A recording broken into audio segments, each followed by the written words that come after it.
Today we're going to wrap up talking about object recognition and get into texture recognition. So remember, object recognition is a thing that we can do. You can look around scenes and name objects. Okay, it's mostly effortless for people, but a pretty challenging computational problem. In humans and other primates, object recognition is something that we typically do when we foveate objects. So it's kind of dominated by central vision. And so oftentimes when you're looking at a scene, you'll be making a series of saccades around things in the scene, recognizing whatever it is that, your eyes focus on. So the problem is hard for a couple different reasons. One is that there's a large number of things that you can recognize. Okay, this is just a small subset. And then the second issue is that the same kind of thing can produce totally different images, like depending on the viewing conditions, right? The viewpoint from which you view an object, or the illumination conditions, or what the background is that the object is on, or whether it's occluded, or whether, like if you're talking about a biological organism, whether we're non-rigidly deformed, I can do all kinds of weird things with my body, right? Totally changes the image, okay? So you get wildly different images depending on the viewing conditions, okay? So we talked last time about how there's lots of evidence that object recognition is largely mediated by the ventral visual stream. Remember, dorsal ventral streams. We talked about evidence from lesion studies where you lesion the temporal lobe, and monkeys and humans end up with recognition difficulties. We talked about agnosia. This is this inability to recognize objects that occasionally results from brain damage following strokes. And then we talked about the ventral visual stream and evidence that object recognition is fast, and thus the inference from that being that in many cases object recognition is mediated by largely feed-forward processing. Okay, so this is in the macaque visual system. We got latencies of about 60 milliseconds at V1, 100 milliseconds at IT. In humans, it's a little bit bigger because the head's bigger. And then we talked about various pieces of evidence that recognition is a quick thing in some cases. Okay, and so this is this study where people looked at sequence of images, and these are event-related potentials in response to images, and you can see that they diverge for categories of images, in this case animals and non-animals, at a relatively short latency of 150 milliseconds, which is on the order of the latency of the early response in IT. Okay, and we talked a little bit about the differences that you see between different stages of the ventral processing stream, much of which we've talked about at earlier stages of the class to varying extents. So in V1, you have relatively simple tuning, orientation selectivity, and then in simple cells and in complex cells, you get some tolerance to position. Question there? For the feed-forward processing in object recognition, is that works for like these broad, quick categories? If you ask for more specificity, like rather than recognizing a face, getting the person, does that require feedback, or does it just require a longer chain of feed forward? So I think that on the whole, there's evidence that to a large extent, even more subtle distinctions can often be made with largely feed-forward processing. I mean, there's also lots of evidence now, especially over the last 5 to 10 years, that like images that are hard to recognize for whatever reason, like maybe an object is occluded pretty substantially, or that are otherwise kind of unusual in some way where the information is degraded, that those might require recurrent processing. Okay, but I think in some of the things that I'll get to in just a moment that we talked a little bit about last time, where you look at whether you can decode object information from brain responses, the brain responses that are used to do the decoding are often kind of fairly early responses that you would think would be kind of mostly feed-forward in origin, right? And so it's not just this distinction, in other words, right? I agree, this is a pretty coarse distinction between animals and non-animals. So there's certainly things that are more fine-grained that I think you can also account for with a fairly feed-forward mode of processing. But it's clearly not the whole story, right? Yeah, good question. Okay, so you've got selectivity for fairly simple features in primary visual cortex. Think of that as early vision. You go up to V4, things get a little bit more complicated, maybe harder to describe.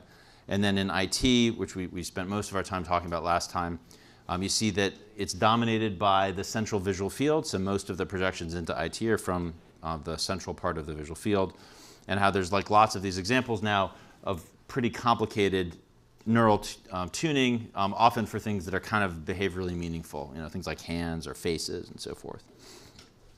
So talked about how there's some functional organization within IT, and how there's this other major organizational principle that you see throughout the visual system that is also very prominent in IT, which is that the receptive field sizes increase as you go from the beginning of the visual system up to the sort of deeper stages. Okay, so even within IT, you see a gradient of receptive field sizes. Talked about how individual neurons in infratemporal cortex show some degree of invariance to position and size. Then we transitioned into sort of trying to think about what these properties mean in computational terms, right? So these are all like different sort of clues to the basis of recognition in infratemporal cortex, okay? But how can we actually turn this into sort of working models and a computational understanding? And the kind of key thing that we talked about here was this idea of thinking about images or stimuli in general as being represented by populations of neurons. So you can think of the image as being represented in this high-dimensional space where every axis of the space is the response of a neuron. Okay? So every image gets represented as a point in that space. Okay? And if you're dealing with different images of the same thing, you have a set of points, right, that will form what we often call a manifold. And we proposed that what a good recognition system ought to do is generate representations of images that have this particular property, whereby all of the images that correspond to one type of thing would be in one part of the space, and all the other images would be in another part of the space. And the way that you kind of quantitatively assess that is by asking whether there is a plane or a hyperplane that can separate those different sets of points. And if there is such a plane, then you can use that to build a linear classifier that can take the brain response and tell you whether you're dealing with Joe or Sam in this particular case. Okay.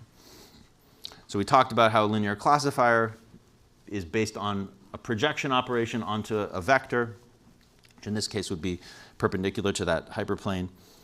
And so the crux of the recognition problem, the reason that recognition is hard, is that in the input representation, the classes that you care about, like one kind of thing versus another kind of thing, they're all tangled up. Right? So the points that correspond to one person and the points that correspond to another person, they're all sort of intermixed in a complicated way in the pixel space. Right? That's kind of why you need a brain. And there's this proposal that we tried to evaluate that what a sensory system might do, in this case the ventral visual stream, is perform a series of transformations on the input that would end up with a representational space that would have this property, okay, where all of the representations of one kind of thing are in one part of the space and the representations of another kind of thing are in a different part. And so then we talked about evidence that this is the case. And so this is the experiment that I was alluding to in my answer to the question just now. So we looked at experiments where responses from a big set of neurons in infratemporal cortex were measured to a big set of images. Okay? So here we have all these images and all these different recording sites, which you can think of as neurons or groups of neurons. Okay? Some neurons respond more to some images than others. And the question is whether or not the representation that is implied by that data would be good in the sense that we've discussed, in making object identity explicit, which again is evaluated by asking whether the two different objects are linearly separable, which again you evaluate by fitting a linear classifier and then measuring classification performance. Yeah. Also test like different orientations and 3D rotations of the objects. So in this particular experiment, I'm not sure if they looked at different views. This is showing you different sizes and positions. That's certainly been done, and I think would have a similar outcome, but I don't remember about this particular study. Okay. And so the outcome of this experiment was that you can classify objects pretty well with a linear classifier and using the responses of neurons in IT. And so this graph plots the number of recording sites versus the classification performance. And once you have a couple hundred recording sites, you do fairly well. Okay? And we saw that this was at least somewhat specific to IT. So if you do the same analysis in infratemporal cortex and in V4, which we can kind of think of as like the area of the ventral stream that sort of precedes infratemporal cortex, classification performance is worse. Again, these are measured as a function of the number of recording sites, and also the consistency of the classification judgments with humans is a lot lower. And so the conclusion from this is that IT neurons mediate object recognition by making object identity explicit, where what it means for something to be explicit is that it is easily read out, and what it means for something to be easily read out is that you can build a linear classifier that will enable you to classify the bit of information you're interested in this case, object identity. Okay, so that's where we left off last time. Are there any questions about that before we move on?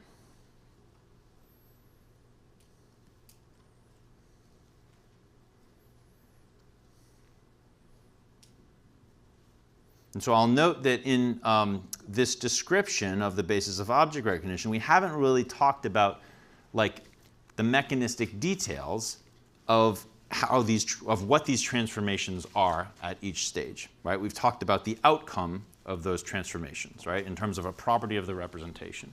Okay. And those transformations, they might be complicated and not that easy to describe potentially. Okay.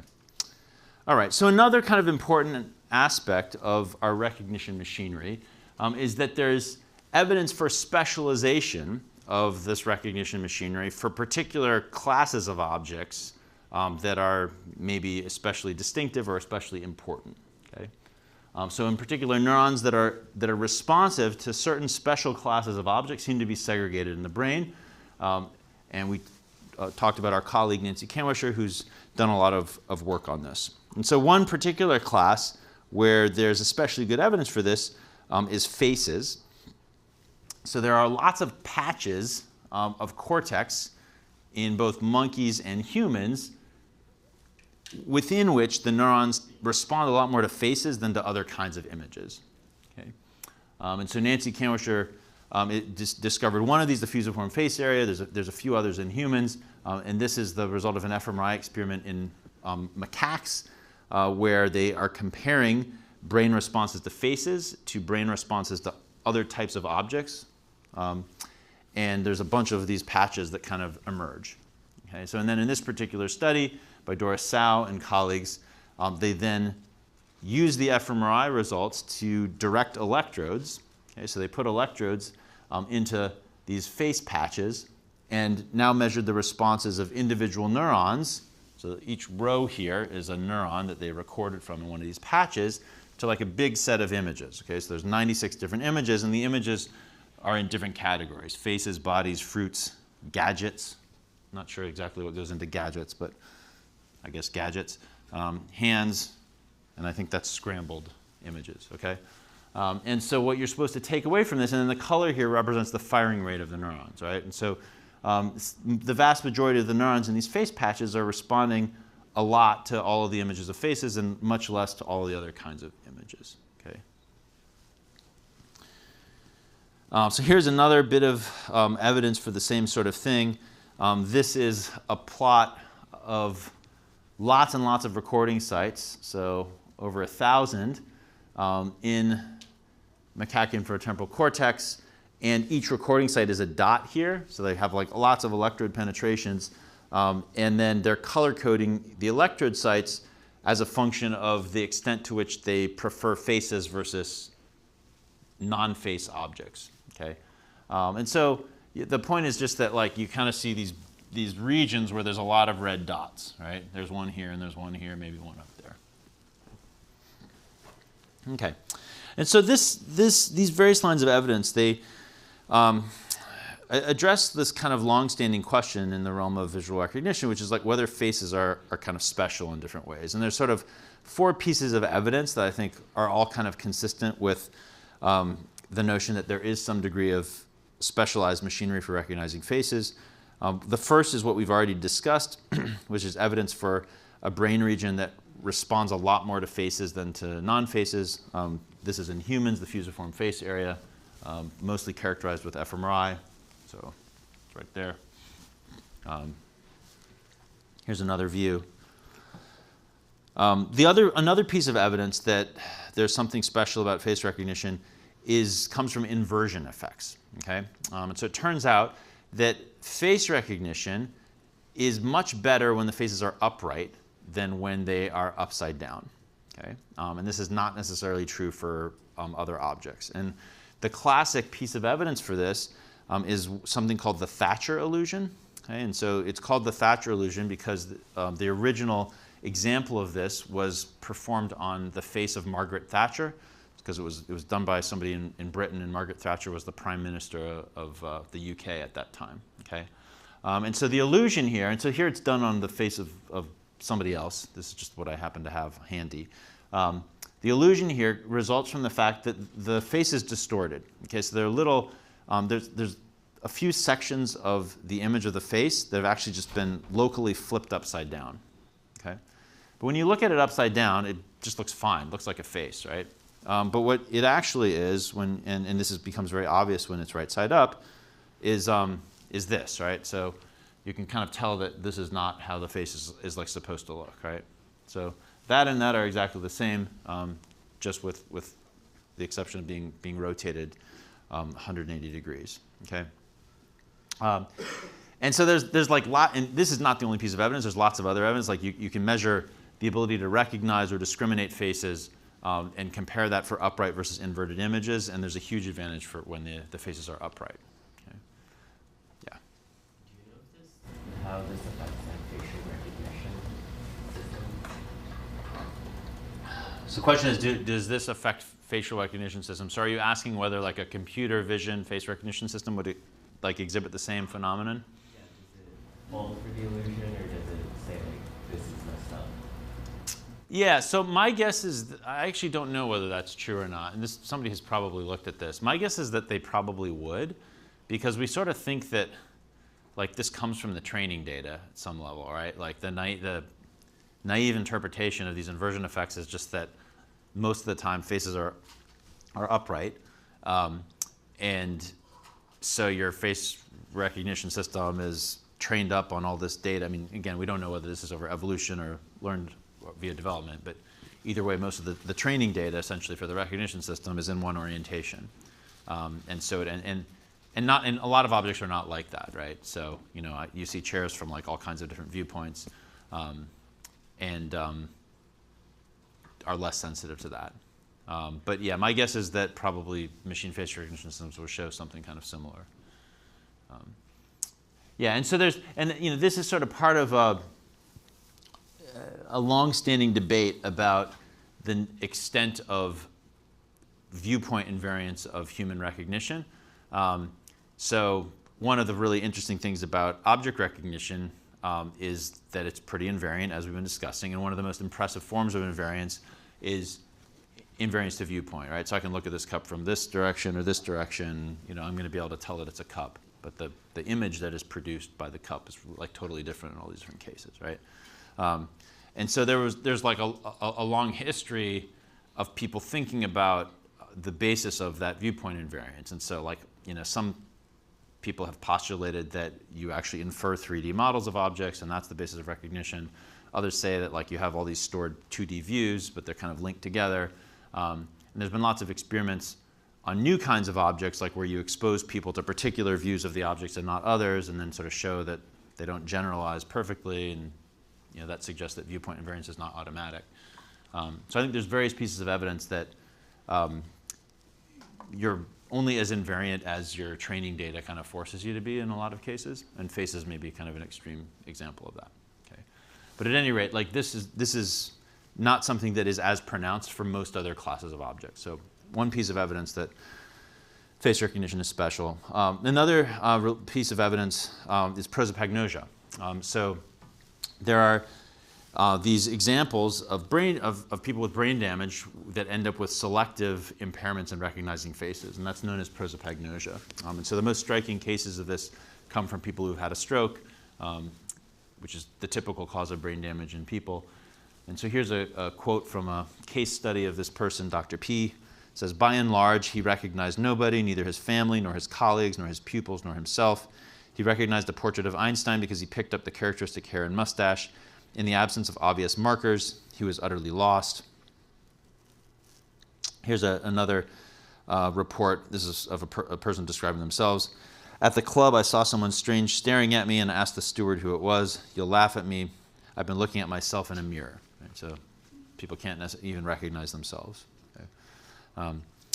And nowadays, so these classic examples kind of come from people that have pretty serious brain damage. There's now, I think, growing evidence that face recognition, probably a lot of recognition abilities, they lie on a continuum. Okay? And some people are actually really good at recognizing faces. Others are less good. And at the extreme end of of the less good end are people who might be considered to be prosopagnosic, but just congenitally prosopagnosic. Okay? And so and there's thought to be a genetic basis of this. It runs in families and so forth. But prosopagnosia is classically a neuropsychological phenomenon.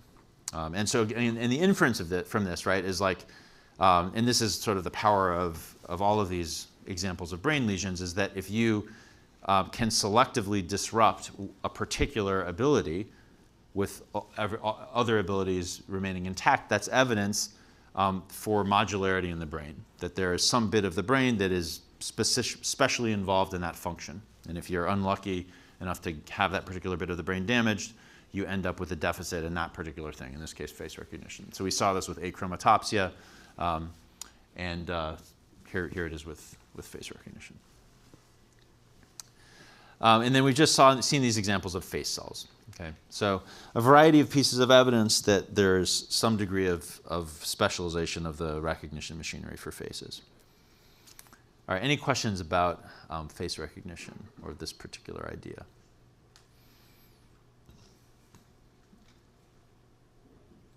Mm-hmm.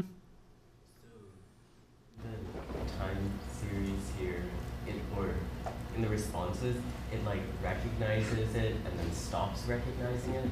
I'm a little confused as to why it's a lot more spread out on the bottom one. Like it seems like it's continuing to fire later. Oh yeah.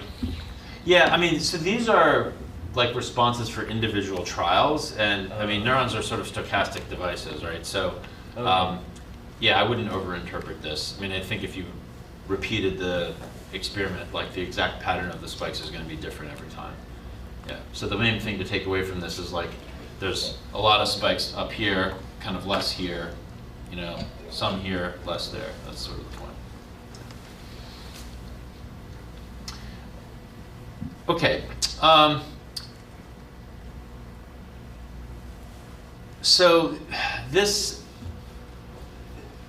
large-scale organization of selectivity for different kinds of categories that sort of shows up in these face patches, and also things like the region that's selected for bodies, other things, that is evident in what we call representational dissimilarity. Okay, and so this is now a pretty well established and widely used method for looking at neural representations, and so it's worth kind of walking through. Just curious, how many people have encountered representational dissimilarity before? Okay, a few. What, in Nancy's class? Yeah. Okay, so the essential idea here, let me tell you how you construct this, okay? So these are what are called representational dissimilarity matrices, okay? So the matrices here consist of sets of points, okay? And each point represents the dissimilarity of the brain response to two images, okay? And so the dissimilarity is essentially 1 minus the correlation between the brain responses to the two images. So what is the brain response? The brain response, in this case, is measured with fMRI from a whole bunch of different voxels, okay? So this is an experiment where you present this large set of images. Looks like there's a couple hundred here, okay? To every image, you measure the fMRI response in this big chunk of visual cortex. So it's a whole bunch of voxels. So for each voxel, you get a response to each image. Okay, so you can think of the response to each of these images as like a big vector. So let's suppose there's like 1,000 voxels in the region that you measure. Okay, so you get 1,000 numbers for every image. Okay, which is the response to that image in every voxel. Okay, and so then what you can ask is for a pair of images, how similar overall is the brain response? Okay, and so you can measure that as the correlation. And here this is dissimilarity, so it's just 1 minus the correlation. Okay. And so blue here means that things are not at all dissimilar, so they're very similar. Red here means that they're very dissimilar, very different. Okay. And so in this experiment, there were like 200 different images of objects and other things. Okay. And so there's lots and lots of these pairs. Okay. All right. So what do you get from this? Okay, and then it has to be symmetric, right? Because the rows and the columns represent the same sets of things. Okay? And also the diagonal thus has to be 0 because you're just comparing the response to one thing to itself. Okay, so this is what you get, and this is a particular study that compared the representational dissimilarity in monkeys and humans. Okay. And we'll talk again about why you would want to do that. But let's just first get into what is actually shown here. Okay? And the other thing I should tell you is that the images that are presented in the experiment are kind of organized here sort of according to like categories of images. So the first little bunch that you run into here are images of humans. So these are faces, those are bodies. These are images of animate things that are not human. Again, faces, so these would be animal faces and these would be animal bodies. And then down here you have inanimate things, and that's divided up into natural and artificial. So got a banana here and like a gun, it's just all kinds of random images, okay? All right, and so when you look at the matrix here, there's a few things that kind of pop out. The first is that there's what we call block diagonal structure, okay? So if you step back and squint your eyes, like there's kind of a blue square here, right? And kind of a blue square here, and then red here and red here. Okay? And so that's an indication that the images of the animate objects, so that's the first half, right, are kind of producing similar brain responses on average, right? And the inanimate objects are kind of producing similar brain responses on average, but that the animate and the inanimate images tend to produce pretty different brain responses. Okay? So you can also see some really strong block diagonal structure right here. And so what is that? Well, that's faces, right? So you've got human faces here. So that's really solidly blue. So all of the face images are generating very similar aggregate brain responses. There's also, and then if you look down here, there's another kind of blue square. All right, so that's all the animal faces. Okay, so those are also generating very similar brain responses. But then you also get kind of a blue square here. Okay, so what does that tell us? Anybody want to tell me? Animal faces, human faces. Yeah, so the animal faces and the human faces are also producing pretty similar brain responses. Okay. Okay, so this is sort of one way to kind of characterize the brain's representation of objects. Okay? Now, one of the things that this was used for, and this was really the point of this particular paper, which introduced this method, but then what they were really using it for was to try to compare the monkey visual system and the human visual system. Right? And so the monkey and the human visual system have, there's certain sort of homologies in terms of the areas, but really, like, they're kind of different, right? So in humans, like the visual system is kind of scrunched into the back of the brain because like you sort of use your temporal lobes for language and stuff like that, whereas in the monkey, the visual system kind of extends into the temporal lobe, right? So the actual sort of physical substrate is kind of different. Okay? So it's not really totally obvious like how you would actually make a comparison of the human and the monkey visual system at some sort of really fine-grained quantitative level. Okay? But this particular analysis method gives you a way to actually make comparisons across brains, even if it's like different species, right? So you can ask, is the structure of the representational space as measured in this particular way, of like the similarity of the responses to different images, is that shared between monkeys and humans. And what you're supposed to take away from this is that the thing on the left looks a lot like the thing on the right. Okay? So in both species, you kind of see this coarse scale structure of it, like different responses to animate and inanimate objects. Faces seem to really stand out as being kind of special. Animal and human faces seem to be represented similarly, both in monkeys and humans. Yeah. Okay, so the take-home message here is that this is one way to kind of analyze brain representation. It's called representational dissimilarity. It's in pretty widespread use now. It's based on kind of population level responses. So in this case, it's like the fMRI responses from a big chunk of brain, okay, to like a pretty large set of stimuli. Okay? And we believe that the structure here is sort of mostly driven by the large-scale organization of category selectivity. So like the fact that there's this fusiform face area that responds a lot more to faces than to other stuff. And so what that means is that if you look at the response of the entire visual system to objects, faces are going to tend to all produce pretty similar responses because there's this one set of voxels that generates a huge response to faces and not much of a response to anything else, right? And you see kind of similar stuff for bodies. So this large-scale category selectivity that we certainly see at the level of fMRI contributes a lot to this kind of thing. Ask me questions. Yeah. What's the benefit of using dissimilarity for like a normal correlation? I'm not sure that there is much of one. I think there's some reason for it, and I forget what it is. Yeah. I mean, it's got the same information in it. Yeah. So it just seems like one extra step. Yeah, I think the idea, well, yeah, it's sort of supposed to be, I guess the idea is that it's sort of more like a distance, right? And so people often think of this as like capturing geometry.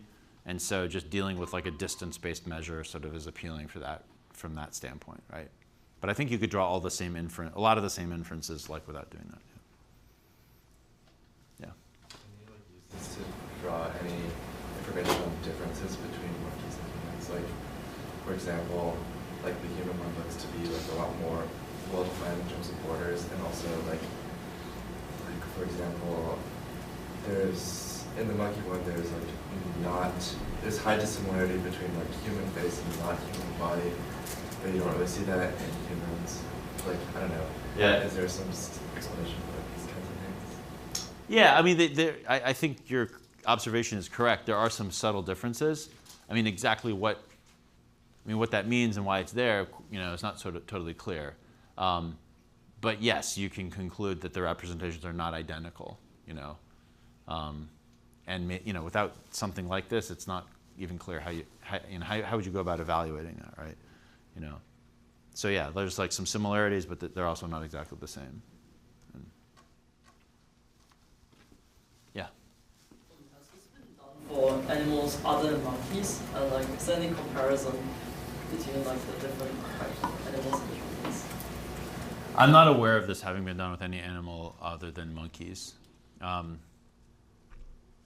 Yeah, I mean, it really, it's interesting that the animal models that are popular in neuroscience has kind of changed over the years. So, in the early days, like the 60s and 70s, like there were lots of experiments done on cats, and some on monkeys, and then, but really hardly anybody like does anything with cats anymore.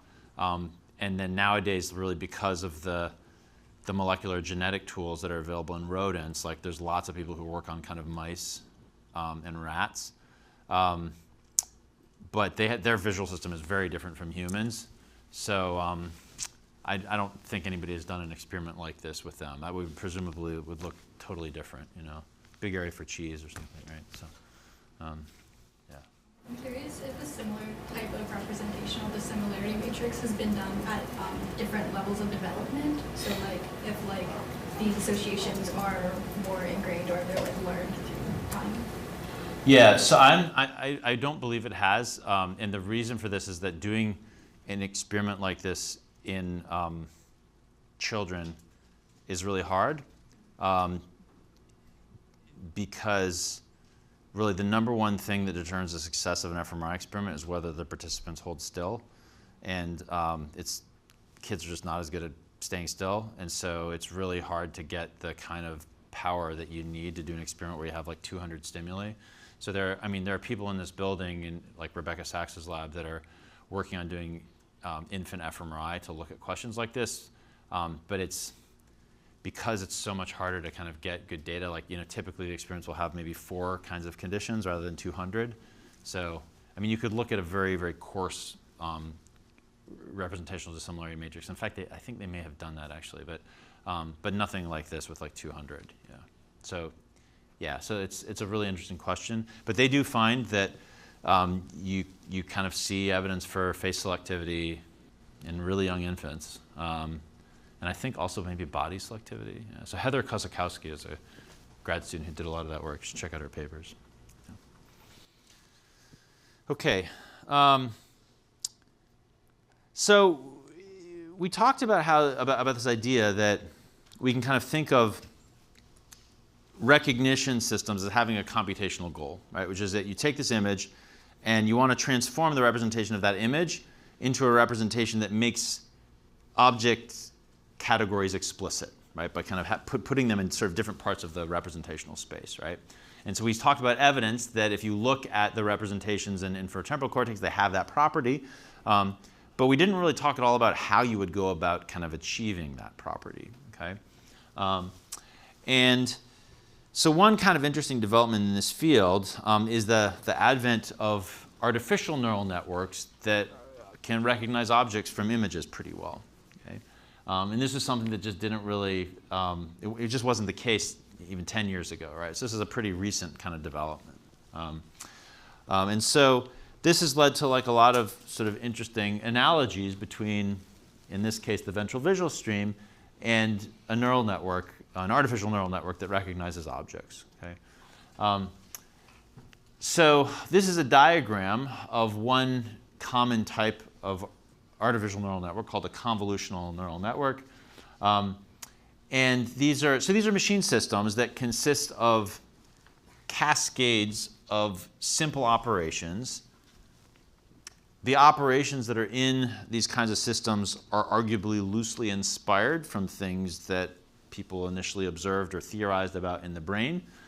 So they perform filtering operations, thresholding operations, pooling, normalization. And these are each individually simple operations, but then when you stack them, okay, you can get pretty complicated behavior out. Okay?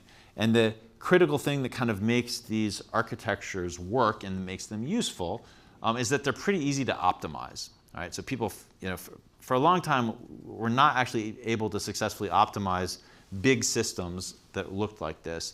But nowadays, we just know how to do it. Okay? And so and the essential way by which this works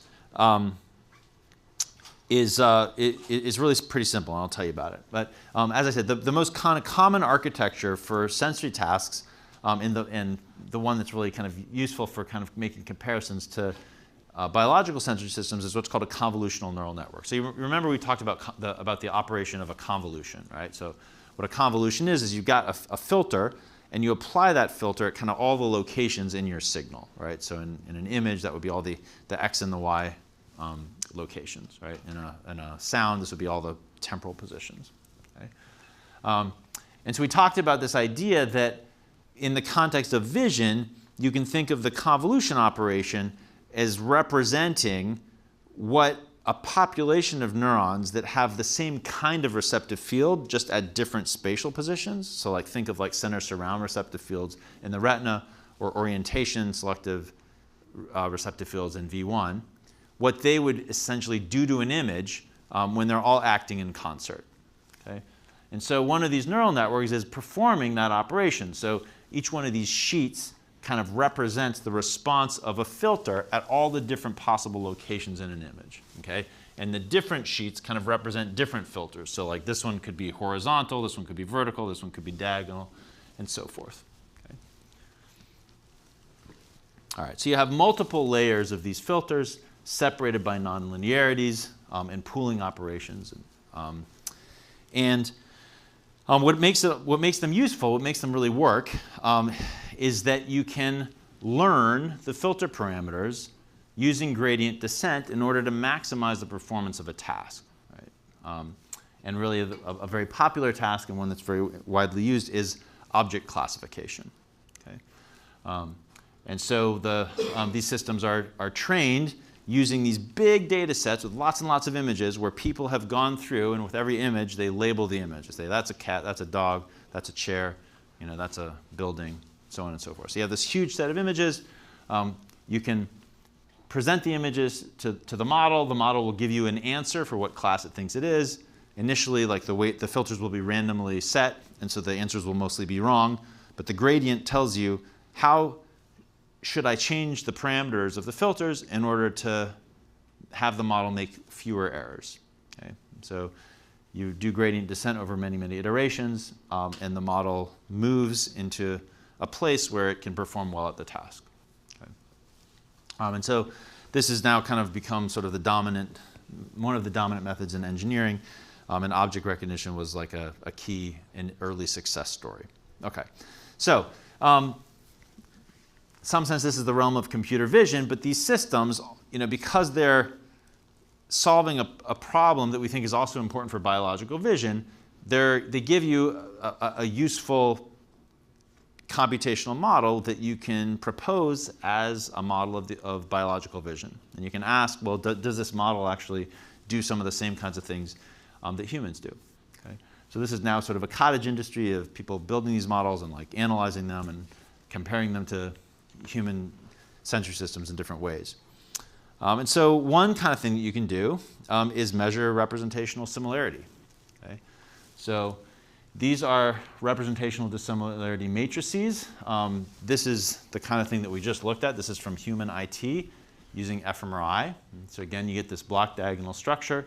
And this is that same quantity measured in a HCNN is hierarchical convolutional neural network that's trained to recognize objects. You can see that they're not exactly the same, but there are some common features. So again, you see this pretty clear distinction between animate and inanimate objects. You see that faces are kind of special. It's interesting that in the neural network, maybe you don't sort of see this kind of quite as strongly as you do in human IT. So there's some differences too. They're not exactly the same, but there's some similarities. So this is kind of one way that you can kind of make these model brain comparisons. Another very popular way to compare brains to models is to use the features in the model as what's called an encoding model. Okay? And so the way that this works is that you try to model each neuron or each unit of measurement in a brain as a weighted sum of unit responses in some stage of your model. Okay, so here's just a schematic to kind of illustrate this. So imagine you do the kind of experiment that we've been talking about where there's a big set of images that gets presented to a person and you're measuring their brain responses. Okay, so let's say with fMRI. Okay, so here's a voxel. And this is the color here is supposed to represent the response of the voxel to each image. Okay, so every voxel gives you a vector, which is the response to each image. Okay, so here's our neural network. Consists of a bunch of stages.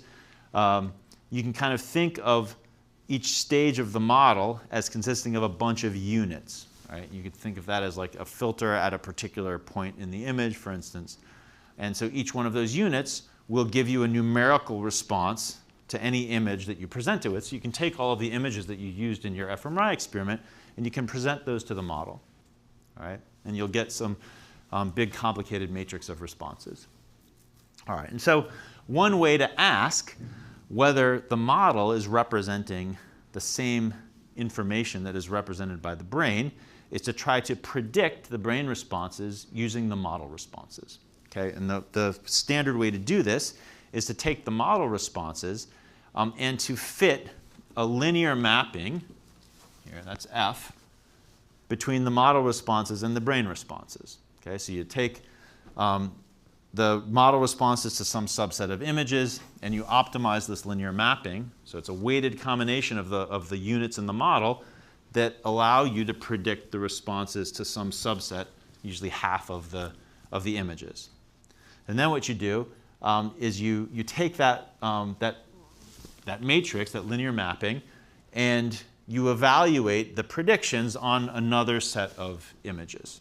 Okay? And so you ask, does the predicted response that you're getting from the model features actually match the measured response from that little bit of the brain? Okay? And so you can think of like what the linear mapping is sort of, it's like kind of helping you align the coordinate systems, right? So it's telling you how to kind of rotate and scale the model responses to kind of get them to match up with the brain, right? But that doesn't guarantee you that you'll be able to make a good prediction. So if the features that are in the model are kind of totally unrelated to the kinds of things the brain is measuring, the predictions might be terrible, right? Sometimes they are. All right, so here's just an example of what would come out of this. So these are example IT neural responses to like a big set of images. So every point here is the response to one image. And these like shaded regions are kind of categories of images. So the black line is the actual measured response of a particular neuron in IT. And then the red line is the predicted response using the artificial neural networks features. Okay? And you can see that there is not like a perfect match, but the prediction here is good in the sense that it's kind of high for the images in this particular region, which happen to be images of faces, and kind of low for everything else. Okay. Okay, so the outcome of this exercise is typically expressed as variance explained. Okay, so there's some variance in the brain response, and then you ask whether that variance is matched by the predictions. Okay, and that gives you a number, and that's a quantitative metric of the extent to which the model is replicating the brain's representation. Okay. All right, so here's one finding that kind of comes out of this exercise, and that is that particular stages of artificial neural networks tend to be best at predicting particular stages of the visual system. Okay? And so this is one early example of this. So the graph on the left is showing the predictions of V4 responses by different sets of models and different stages of this artificial neural network. And then the graph on the right is showing the same thing, but for inferotemporal cortex. So remember, V4 we kind of think of as an earlier stage of the visual system than IT. Okay, so the y-axis here is variance explained. So bigger numbers mean better predictions. Okay, 0 is like about the worst that you could do. And the gray bars here are a bunch of kind of like old school models. So some of the, like this is a model of V1 that's kind of based on Gabor filters. Remember Gabor's? It's our best model, or one model of V1 simple cells. SIFT is like old school computer vision features. HMAX is an early model from this building from 20 years ago, so on and so forth. Okay? And then the red bars here are the different layers of this artificial neural network that's been trained to recognize objects. And so what you're supposed to take away from this is two things. One is that in the best cases, the red bars are pretty far above the gray bars. Okay, so the neural networks are giving us better predictions of the brain responses. And in V4, the best predictions kind of come from the middle layers here, layer 2 and layer 3. Okay. If you look at IT, the red bars are still doing the best, but now the red bar that produces the best predictions is actually the deeper layer, layer 4. Okay.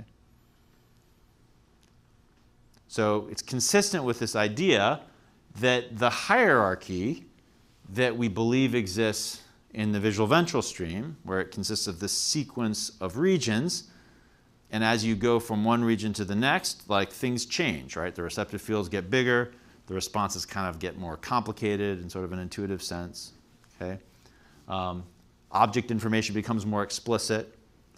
All right, so remember we talked about how you can read out object information pretty well from IT, less well from V4, right? So things change. We think that there's this series of transformations going from region to region that culminates in representations that can mediate object recognition.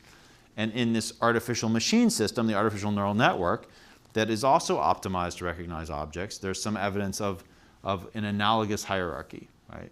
In particular, the middle layers are giving you the best predictions of kind of a middle layer of the ventral stream, and the deep layers giving you the best predictions of the deep stage of the ventral stream. Okay. Questions about that? Yeah. In like current research being done on like CNNs or artificial networks to model or like to perform object recognition, is like the focus more so on editing the actual models to like make them more replicated of the brain, or like changing the data that we're giving the models?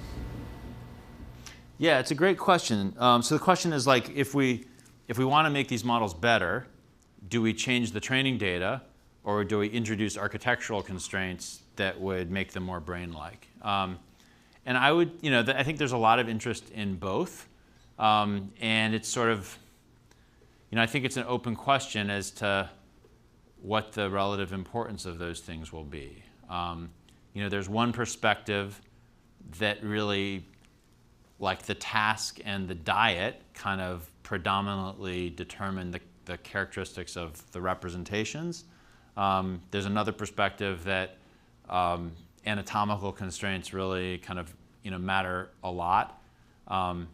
So I mean, the other thing I should say is that when we talk about training a neural network, right? So training often kind of means adapting the weights via gradient descent, but it can also mean optimizing the architecture. So anytime you build one of these models, there's all these choices that you make about like the number of stages and like the operations that are in each stage and the sequence of the operations, and like how big the filters are and how many there are, and there's a million choices that you make, right? And those choices can kind of matter, and so that sometimes that can actually be the subject of an optimization process. So you search over like a big set of architectures to find something that kind of works well, that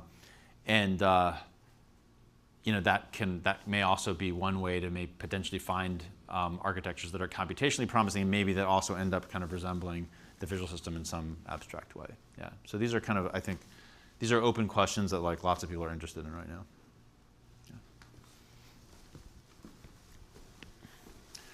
Okay, so this is one kind of early piece of evidence that there is some tendency for artificial networks to replicate what we think of as the hierarchy in the ventral visual stream. This is another more, and this is from recordings in monkey V4 and IT. This is another more recent piece of evidence using fMRI responses in humans. So this is a comparison between a visual convolutional neural network and human fMRI responses. And so this is a big flat map of the visual system in humans. So, we got V1, V2, V3, V4, the extrastriate body area, LO, fusiform face area, parahippocampal place area. Okay, it's the human visual system, and then the color denotes the stage of this neural network model that produced the best predictions of the voxels in a particular bit of the brain. Okay, and so the take-home message here, and these are different hemispheres, like left and right. Okay, and so the take-home message here is that the early visual areas, like V1 and V2, are best predicted by lower levels of the model. And you then kind of have places like V4, which we think of as intermediate visual areas that are kind of green. Those are in the middle. And then some other regions here that are red. So they're best predicted by kind of deeper stages of this model. Okay. So again, another piece of evidence that the hierarchy that we see in the visual system can in some cases kind of be mirrored by the differences in representations across stages of this artificial neural network that's been trained to recognize objects. So these findings are not unique to the visual system. So this is some work from my lab doing something kind of analogous in the auditory system. So this is a similar kind of comparison between fMRI responses in humans to a big set of natural sounds and deep neural networks that are trained to recognize words.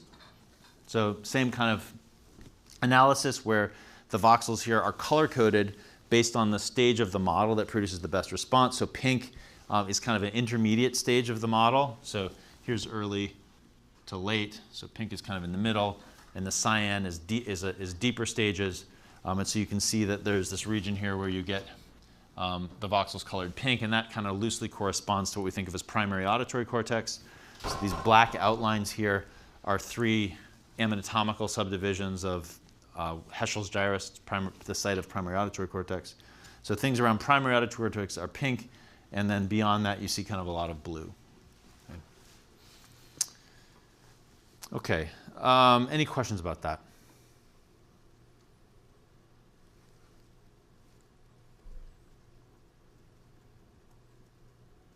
Okay, so this is, as I said, a very active area of research.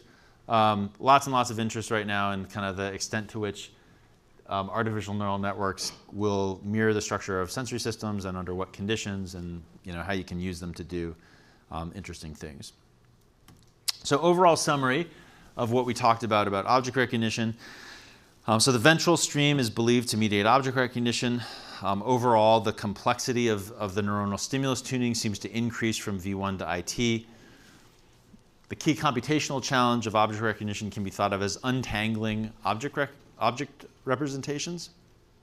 We talked about evidence that basic object recognition is pretty quick, and we believe likely mostly feed forward. We discussed evidence that IT representations make object identity explicit, where again explicit means that they enable linear readout of the object identity. We discussed evidence that artificial neural networks replicate aspects of visual ventral stream processing. And we talked about evidence for object class-related brain specialization, the poster child being face recognition. We just talked about object recognition. It's sort of tempting to conclude that object recognition is kind of the point of vision, right? I sort of showed you this sort of simple schematic where we got early vision and mid-level vision, and then it culminates in object recognition, okay? But the point of this lecture is that perception is not just about objects, all right? So on the left, we have an object. What is that object? A leaf. Yes, it's a leaf, all right? On the right, we have lots of those objects, all right? And when you look at that thing, if you look at it closely, you can probably pick out individual leaves, right? But at a glance, you can tell that that's leaves, all right? So there's sort of some collective properties when you have a lot of leaves that create what we call a texture. Okay? So textures are everywhere in the visual world. They tell us about material, so you can glance at these things and quickly tell that you're dealing with grass or gravel. We've already talked about how they're an important depth cue, so they give us information about shape. So just via the texture gradient here, you get a sense of the three-dimensionality here. Texture also helps us to segment scenes. So you can see how there are different image regions here that have different textural properties. You can distinguish the lawn from different parts of the house, the roof that's kind of covered in ivy. Okay. All right, so texture is an important part of the visual world and vision. And humans are pretty good at detecting some texture boundaries. Okay, so if you look at the image on the left, you can very clearly see this distinction between the left and the right side. Okay? But some kinds of texture boundaries are a lot easier to see than others. So in the image on the right, it's harder to tell that there are two different things, that there's one kind of thing on the left and another kind of thing on the right. Okay? You kind of have to inspect it a little bit more. And there's lots of examples of this. So all of these images contain texture boundaries. Some of them are very salient, and others, like this one, are really kind of hard to see.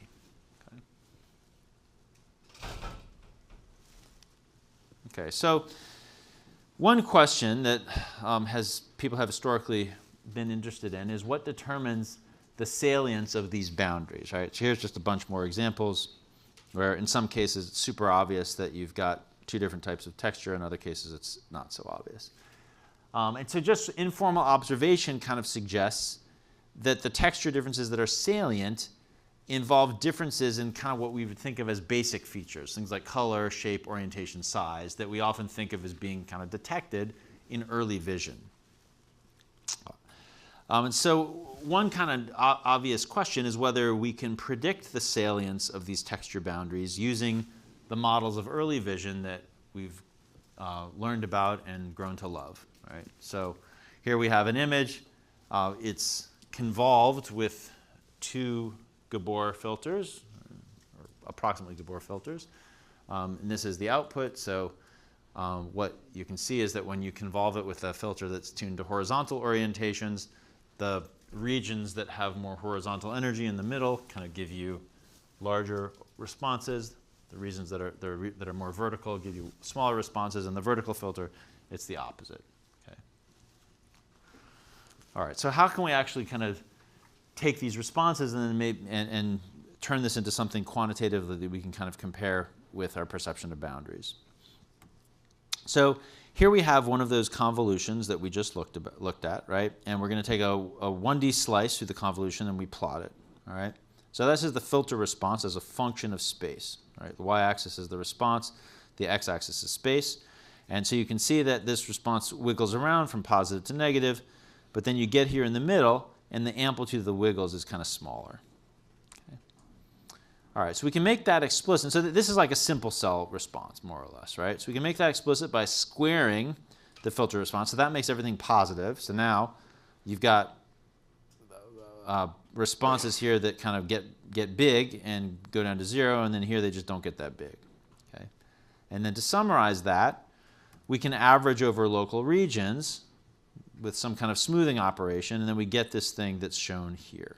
All right, and so this now has a big response over here and a small response here, and then another big response. So sort of distinguishing between these regions that we see.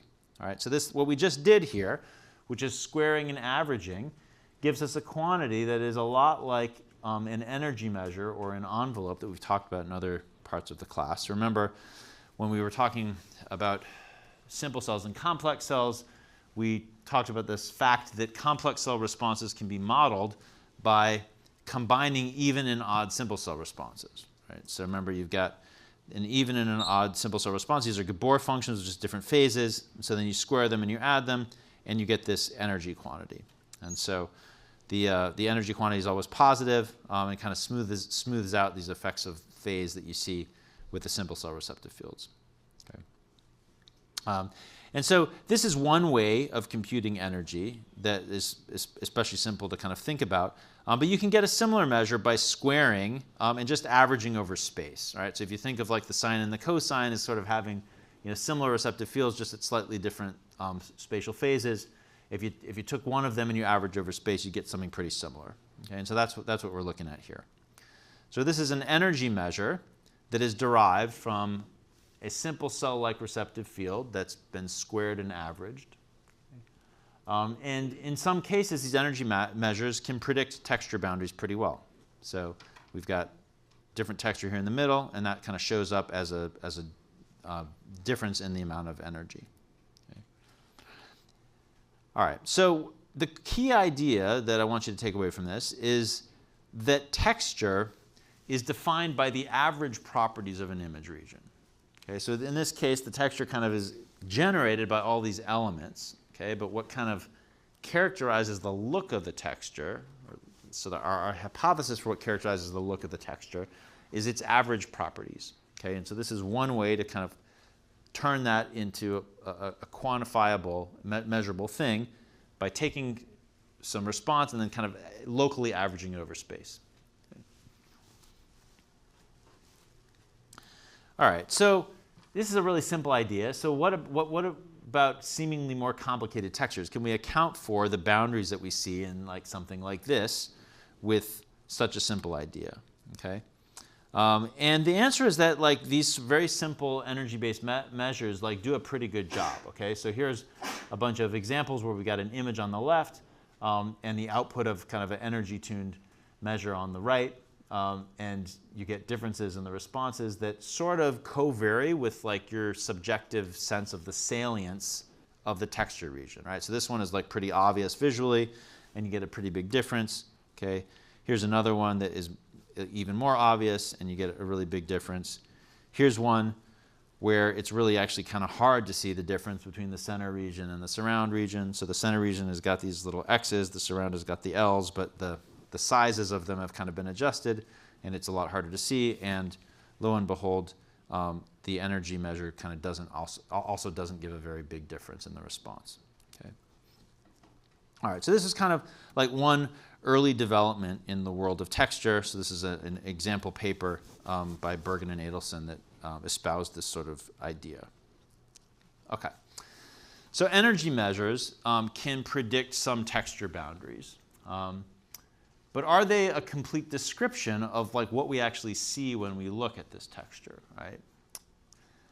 And I'm going to make the claim that if we have correctly identified the brain's representation of texture, then if we measure that representation for an example texture, like this, okay, and then we generate synthetic textures that produce the same values of that candidate representation, well, then the synthetic textures, they ought to look like the original example. Okay? So that would be like the purest test of our theory of representation. Okay? And so that's what we're going to try to do. And this is a pretty influential method for evaluating texture models known as texture synthesis. Okay? All right. So the idea is that there are lots, for any given type of texture, there's like lots of example images that are the same texture. So if you just look down, everybody look down, right, there's a carpet, right? And that carpet has a texture, okay? There's sort of a micro texture and a macro texture, but you can imagine taking lots of images of that carpet. They would all be the same texture, right? Different images, but same texture. They have the same properties. So we would call those equivalent, right? So in this case, those different images of the same texture, they would be generated by exactly the same physical process, right? Which is like somebody sewing together the carpet, okay? Now we think that like when you look at the textures and you have the sense that they're the same thing, well, your brain is doing something, right? There's some representation in your brain that is being produced that is the same for all those different images, okay? All right, and so those brain representations will cause there to be a set of perceptually equivalent textures for any example image that we might come up with, okay? And that might not be exactly the same as the set of textures that is generated by the same physical process, right? But these are things that would look the same to you, okay? Okay, so the synthesis concept is that we're going to use synthesis, image synthesis, to test whether a representation captures texture perception, all right? And so the way that this is going to work is we'll have some example texture image like this, right? Just got a certain look to it, okay?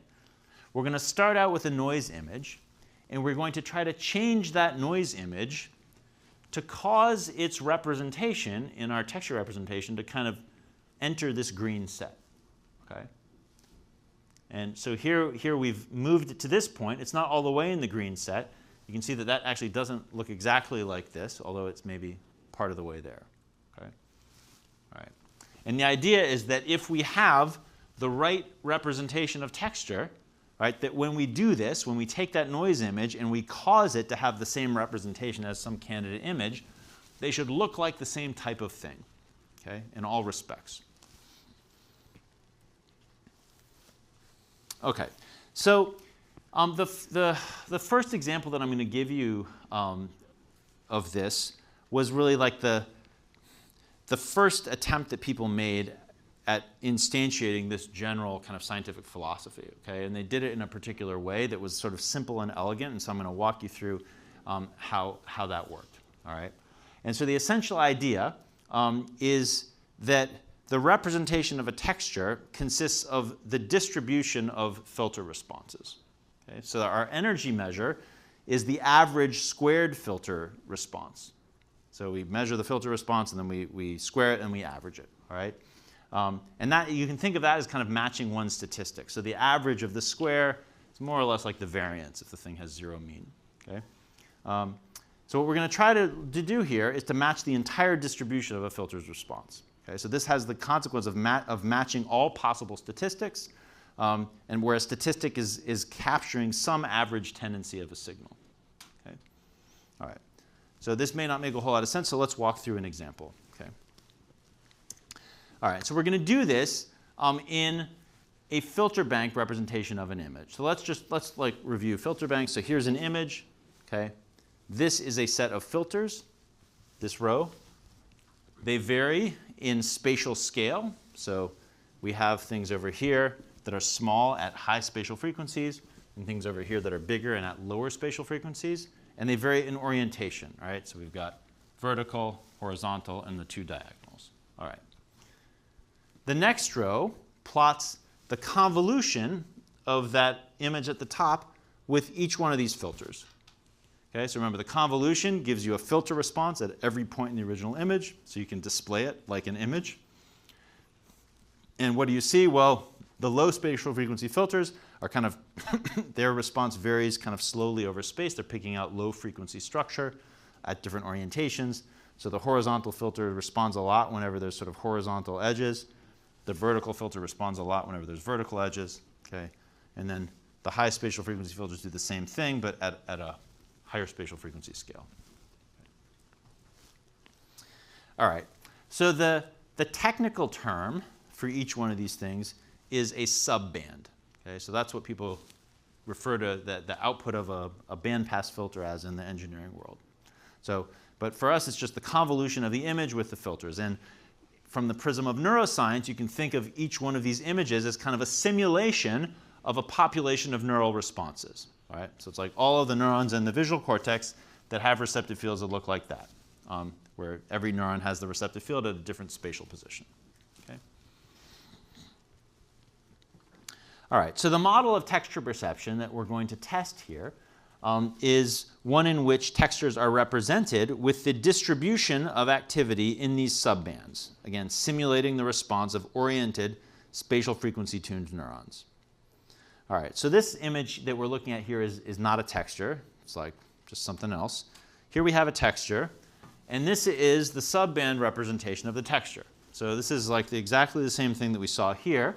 So you're taking the image and convolving it with all of the filters, with one wrinkle, which is that when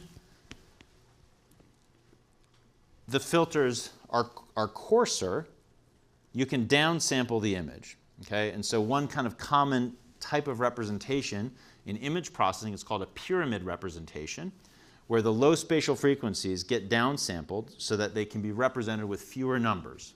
Okay? So here we have the high spatial frequencies, here's the middle, here's the lower, but they've been downsampled, and so that the actual image representation of this is smaller. It's got the same information content. And so it's called a pyramid representation because you have these subbands at the base that are big, right? And then it progresses to subbands that can be represented as smaller things. Okay. So pyramid representation. Now what we're going to do is take each of these images and turn it into a histogram. Okay? So each one of these things is an image. So at every point you get a number, which is the response of the filter. All right? And this is just a histogram of all of those numbers. It's like you throw them all into a bag and you just measure the distribution. Okay? So that's the histogram. This here is a histogram of the pixel intensities. All right, so what does this show? Well, obviously when you look at this image, it's mostly white, and then there's some little bits that are black. Okay, so the histogram here has a small little peak down here at 0. That's all the bits that are black. And then a big peak up here at like 255 or 1. I forget what the scale is that they're using. So that's all the white pixels. Okay. So this here is the histogram for one of these particular subbands. And so you can see that this has a big peak at 0. So that's what gray is, right? So there's all these places where the filter is not giving you any response, and that's because the image is uniform. Okay. And then these places where the response is either lower or higher than 0. All right, so that's what you get. And so the proposal is that the representation of texture is going to be a whole bunch of these histograms, one for each one of these filters. Okay, so what does this mean to actually have this as your representation? Well, okay, the histogram is throwing out all information about space. All right, so you're taking all of these values, you put them in a bag, and then you just measure how frequently you get one value or another. Okay? So that's like a pretty big change from this as a representation, right? This has spatial structure. Okay? Okay, so instead, what this is capturing is kind of the average properties of this thing when you pool it over space. All right, so this will capture the energy. So the energy would be captured by the variance of that distribution, but it'll also capture all kinds of higher order statistics, which might be important. Okay, so now what we're going to try to do to test this theory of texture representation is to measure these histograms in some example images like that one there, and now synthesize an image that we're going to force to match all of the histogram, all of the subband histograms, okay? The histograms of all of these filter responses, okay? So we're going to start with noise and equate the histograms, all right? So you'll start with some kind of distribution, and then you're going to mess with the image to change that distribution. So it turns out that this process of histogram equalization is super simple. So it's a kind of classic trick that is used in image processing. So the way that this works is you have the image that you want to match to. You generate its histogram. So this is now just done with the pixel intensities to kind of convey the idea. Right? So remember, there's a little bit of black and a lot of white. You generate the cumulative histogram. Okay? So that's just kind of integrating this thing over the intensity axis. And this is the same thing for the noise image that we start with. So this is a noise image, and so it's got a pretty uniform distribution. And so its cumulative histogram looks like this. Okay? And so now all that we're going to do is generate a lookup table, right, that basically says that you take a pixel here and you find what its value is, and then you just map that onto the cumulative histogram that you get for the other image. Okay? And so in this particular case, something that has a value of 0.8 gets turned into having a value of 1. All right? So this image here is that noise image that's now been histogram equalized to that texture. All right? And so but just in the pixel domain. Okay? So now we end up with a noise image that's mostly white and a little bit of black, all right? But otherwise quite random. All right, now we're going to try to do the same thing, but now in the domain of the subbands, the filter responses. Okay? So here we have the filter responses of our texture that we're interested in, and now we have the filter responses of our noise that's just been histogram equalized in the pixel domain to the texture. All right? And so those look very different, and lo and behold, the histograms look totally different. Okay? So this one is very peaked at 0 and has these long tails. This looks a lot more kind of Gaussian. Okay? So we're going to do the exact same thing, but on these images, all right, these subbands. So we'll equate their histograms. And so here we have the new subband that has now been histogram equalized to the original texture. All right, they've got the same distribution. So we're just going to do this for every subband. Okay?